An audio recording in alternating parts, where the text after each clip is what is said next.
So we're always talking about billions of the IoT devices coming soon, but did you know that 40% of all IoT devices in the world are expected to be used in the healthcare industry? 40%, that's huge. All that data from IoT devices will be super useful, but we need to have an infrastructure to ingest, to translate, to interact with these devices. The Rashmi Raj from the Microsoft Healthcare team is here today on the IoT show to tell us everything we need to know about something called FHIR and how her team is putting IoT on fire. That's today on the IoT show.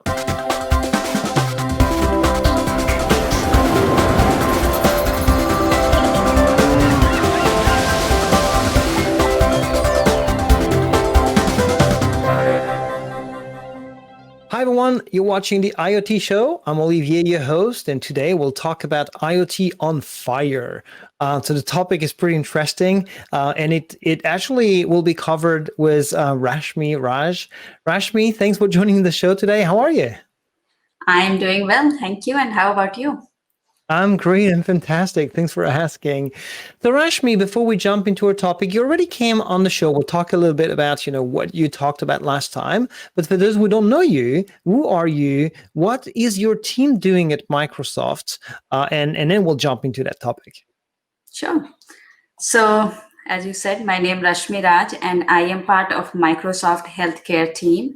And my team is focused on building tools and services to make health data as first-class citizen on Azure. And on that regard, we are using open FHIR, Fast Healthcare Interoperability Resources, open FHIR standard, and tools and services around it. The last time you came in to actually announce the preview of some tools that actually allow ingesting data into FHIR from Azure IoT services, right? Yes, that's right. We launched our open source IoMT FHIR connector, which allowed to bring data from devices, sensors, calling Internet of Medical Things, into FHIR. Nice. So that discussion was very much focused on that announcement, but today we want to do a step back a little, look at the bigger picture and what the problems are that we're trying to solve and address with the work your team is doing, and then also look at an example of what a near future will look like, and for our developers to realize that they can leverage these technologies today. So before actually going into that demo, let's talk about what the challenges are when it comes to data in the world of healthcare. What's going on there? So first, taking a step back, as all of us know, the remote care, remote patient monitoring, and giving care outside the four walls of hospitals and clinic is becoming more and more common. And one of the big challenges that we see is how to collect data remotely and make it interoperable with other data sources like EMR data, pharmacy data, scheduling data, demographic data. So that's one of the big challenges which comes into lack of health data interoperability and the tools and services that we are building. And this IoMT market is growing. More than 87% of organizations are using IoMT, these devices and sensors in some form. And the IoMT market is expected to grow $350 billion by the end of 2025, which is a big growth. So it becomes even more important to start looking at building a scalable solution for building this data with security and privacy and enable remote patient monitoring scenarios. I get that. So when you say IoMT, that's interesting. It's a twist on the IoT name, is Internet of Medical Things. I like it a lot. So we're seeing more and more of these devices. You were just saying security for connecting the devices, privacy for the data that comes in the systems. There's a moment where we need to put all that together. You were describing, and we'll see that in a minute in the demo, a scenario where you have all that data put together for a doctor or a nurse or the patient to actually have this holistic view of all the data coming from not just the IoMT devices, but eventually from other sources. So let's eventually, before we jump into the demo, do you want to set us the stage of what we're going to see there? Sure. So in the demo, as you said, I will be sharing you how you bring data from different sources and enable scenario that we are going to look at it.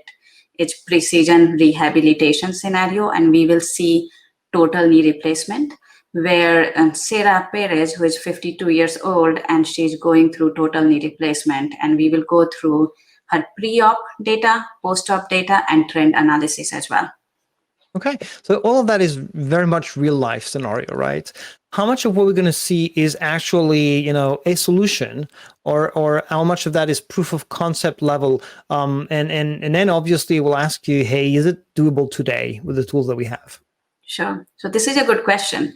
So what you will be seeing in the demo, of course, we are using synthetic data, so it's not a private or real patient data here. Mm-hmm. But apart from the data, which is synthetic, the tools, services, as well as ability to tie them together, all of those are available now on Azure. So the same demo that we are going to show, someone can take it and bring the real data and start using it or modify it for their usage as well. Awesome. I think we want to see it, and we'll talk alongside, your demo. I might chime in with some questions as well.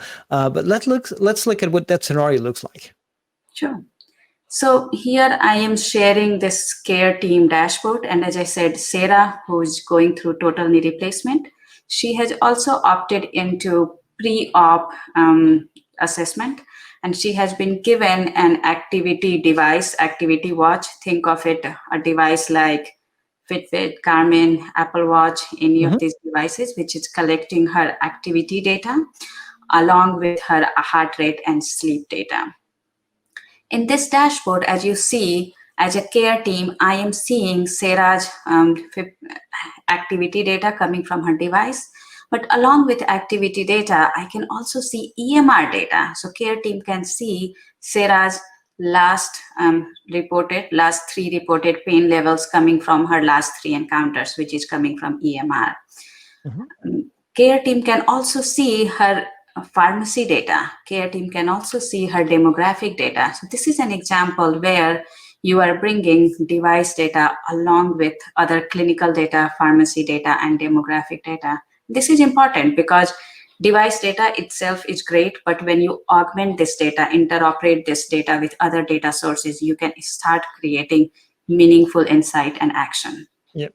And so we're seeing the data all together in that one pane of glass there. But there's a moment where you need to ingest, right? You need to connect to these third-party services. Like when you have a smartwatch or something, you need to get the data from the service. So there's a connection from other sources of data you need to establish. You do all of that in Azure, right?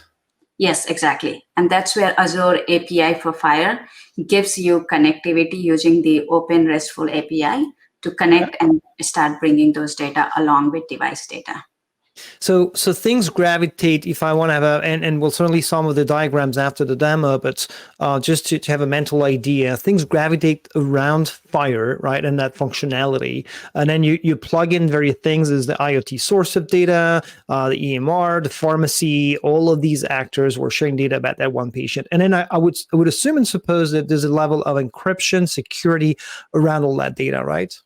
Exactly. And that's where, again, going back to FHIR, FHIR is designed for PHI data by healthcare community, which supports patient consent as well as data security. Love it. So let's go back to that dashboard and see what the care team can do with that data and how it's going to enhance the patient recovery and so on. Sure. So from that dashboard, I just sharing here that care team can also deep dive into data and can see other data like sleep quality, heart rate data as well. And what you are seeing is Power BI. So Power BI is sitting on top of FHIR and fetching that data for easy visualization and interaction with data. Now, Sarah has gone through total knee replacement, and care team would like to make decision for her rehab path. So Sarah can rehabilitate in facility, and it's costly option, but it's for high risk patients. A patient can rehabilitate at home, which is less costly and for low risk patient. Or third option is patient can rehabilitate at home with periodic physiotherapy visit as well. Based on other patients who have also gone through total knee replacement, the system can use the data, Sarah's data, to do prediction in terms of the right rehabilitation path for Sarah. In this example, system recommends that Sarah is a good candidate to rehab at home with physiotherapy visit. Care team can use their own judgment, clinical judgment, to refine this or interact with this. For example, as a care team may be interested in seeing Sarah against other patients who are like her. For example, other patients who are also female, similar age group, similar disease status, in this case, osteoarthritis, similar smoking status, and also patients who have similar activity level which came from the device data. So this truly gives ability to enable this precision rehab, empowering care team to make personalized decision for Sarah. And what I like actually in what you just described is that the human is looking at the data, but you also mentioned the fact that you have AI algorithms and models that will help the medical staff actually make the right decision based on things that eventually, whether they don't realize or know, or, on a big, huge chart, like the fact that that person is an ex-smoker or something, doesn't really pop. And they can make mistakes, so they can actually put someone in a category which is too big, and they could narrow it down if they had more data. And what you just described, that thanks to Power BI, the AI algorithms behind all the data that was gathered together, thanks to FHIR and the various connectors, now they can make the right decision, right? Exactly. That's awesome. On top of that, the system can also send alert. So at this time, Sarah goes home to rehab at home. And when she goes home, she has also been given a smart knee brace, which is collecting her knee rotation, the angle, as well as knee extension and flexion as well. And that data also in real time starts flowing through using the IoT connector to Azure API for FHIR. And this is where the platform that we have built in comes in as a scalable platform. You built one pipeline. So in this demo, we built a pipeline for Activity Watch. And now this same pipeline can be used to bring data from a smart knee brace. So you built it once and use it multiple times with new devices, or scale it to 10, hundreds, thousands, and millions of devices as well. And this scalability again turns into quick time to market and cost saving. So this is an example again where the knee brace data is coming, Activity Watch data is coming all in real time, and the system using analytics, thresholding, rule-based as well, can send alert. In this example, Sarah showing high priority, and as an example where Sarah may need proactive intervention. This may be an example where she's not following her exercise goals, maybe indicating increased pain level or maybe some kind of infection. And care team can do deep dive. So in this example, care team, once a care team receives the alert, can go and see that indeed Sarah is not following her expected recovery path, and can look at her smart knee brace data, can see her flexion, extension, and how she's doing against the goal. And this dashboard is also available on mobile device. So in this example, when Sarah is not doing well, care team can decide to implement something like HealthBot and start reaching out to Sarah, asking her why she's not following, or care team can also schedule home physiotherapy visit. And in home physiotherapy visit scenario, this dashboard can be made available on the tablet device as well. In the demo, yeah, go ahead. I'm just amazed by how interactive this all becomes, and I could just only think we had the Sensoria team recently on the show, showing the Sensoria mat, which is that mat that allows reducing ulcers, for people in a wheelchair. And I can see definitely the fact that data is flowing up into the system for enhancing the view that the medical staff has. But then that alerting is fantastic, because you can definitely optimize your care by not having to wait for the next visit or for the next appointment with a physical therapist or someone at the patient. And with especially in these days of COVID, actually, but I do see that as well in the future. Not everyone is mobile, not everyone is reachable. As being super powerful for enhancing recovery, reducing costs, and optimizing everyone's life, not just the patient, but also the medical staff. Exactly. Yep. And it can also improve operational efficiency for care team. Typically, care teams, they have more than 10 patients assigned, and they need to prioritize which one to start with.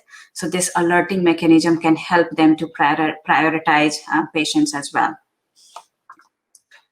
And again, in the next step in this demo, care team schedules physiotherapy visit. And after the physiotherapy visit, gradually Sarah is back to her expected recovery path as well. And as you said, this is an example where we saw how you can bring data from different sources, EMR data, device data, pharmacy data, demographic data all together to create longitudinal view of patient, and then use data and analytics capabilities for precision rehab scenario, empowering the care team, and then also use this data for operational efficiency as well as notification and alerting system as well. And this is just an example. It's like the platform is not just limited to create just this, but this is just an example where you see all these things. Same tools, same platform capabilities can be used for chronic disease management, can be used for telehealth scenario, or even distributed clinical trial scenarios as well. Yep. And so we're seeing here an implementation based on the various services and building blocks that we provide as Microsoft and with our partners. And for our developers here to understand a bit better, I guess, how they could implement similar solutions if they're asked to, if that's their business. So eventually, if you can show us a bit more about what's under the hood, how it's been built. The final result is fantastic. You mentioned Power BI. There's the connectors for FHIR, and then there's Azure IoT. But how does it look like in terms of the building blocks and the diagram of that architecture? Sure. So this is, again, very high level, as you asked, what's going on under the hood. So in the demo, we saw for the ingestion, we saw the activity watch, we saw knee brace, two devices in this example. So the data from these devices using the Azure IoT connector for FHIR is flowing to Azure API for FHIR. Azure API for FHIR is a fully managed service, GA product available on Azure. And Azure IoT connector for FHIR ingests the data and also does the transformation and normalization of data and persists in FHIR. Okay, so when you're pushing data to Azure IoT, in the case of IoT devices development, right, you're pushing data in the format that you used to for monitoring these devices, but then the connector you're saying is going to do the transformation of data to make it available in the format that FHIRs know and recognizes so that it can interact with other systems, right? Exactly. Okay. And in this, in the demo scenario, I'm not showing it here, but you can use Azure IoT Hub or Azure IoT Central that we discussed in our last demo. And using IoT Hub, IoT Central, you can manage the device and bring the PHI data here. Nice. EMR data can directly, using FHIR API, can start flowing. And this is where FHIR provides that capability where now you have device data, EMR data, attached with or joined with patient, creating the longitudinal view of patients. The dashboard that we saw was built using Power BI, low code, no code environment to quickly get started on data visualization, interaction, as well as predictive capabilities. And we also have Power BI connector for FHIR available at GA product, which means that when you are in Power BI, you can use FHIR as any other data sources and start bringing data here for data interaction. So this is kind of what's going on in the demo under the hood. And as I shared, all of these capabilities are available as we are speaking on Azure, and developers, business people can start using them to light up scenarios like what we shared in addition to other scenarios. And then they can take advantage and benefit from all the other Azure services, right? Because if they want, for example, to leverage Logic Apps to interact with third-party systems or other business applications for triggering a workflow, like you have a patient who needs to have physical therapy, scheduled, then you can actually trigger workflow with a partner, company or entity who is actually the physical therapist, and you can actually automate the ping, the send of an email, or a schedule of an appointment using these tools that Azure has and provides. So the interaction, the extension of your solution around FHIR and these basics or these building blocks actually is made pretty easy with all the rest of Azure services, I guess. That's true. That's true. Yep. You can use those. You can use Azure Machine Learning Studio. On top of this data, you can use Databricks. And also for data warehousing purposes, you can use Azure Data Factory and other tools as well. Nice. Rashmi, this is pretty impressive, actually. I would guess our developers I hope, are happy and happily surprised of how advanced all of that is. This scenario, actually, I'm always looking at these like TV shows. That's what I have in mind, where they just pull up a tablet and all the information is there. In real life, when you go to the hospital today, it's not like that. There's lots of paper and lots of errors, actually, or delays in, hey, we need to send that to your pharmacy, and then you wait 2 days before it lands there. Maybe it was a fax.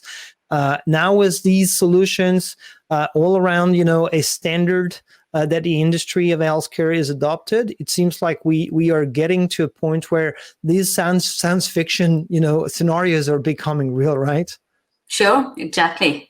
And that's why when we are building it keeping scalability in mind, so that you can start small and scale big. I love it. Rashmi, thanks a lot for that insight and for putting IoT on fire. I think it's pretty cool. If you want to learn more about what Rashmi's team is working on and how to get started, you can go to aka.ms/FHIR, FHIR, and that's going to be a link to more information about FHIR on Azure and how you can interact if you're an IT developer and push your data up to these kind of infrastructures. Rashmi, looking forward to see you again on the IoT show. Thanks for coming today. Thank you. And everyone, don't forget to subscribe. If you like this one, put a comment, like it, get notified, and look forward to see you back here. Bye.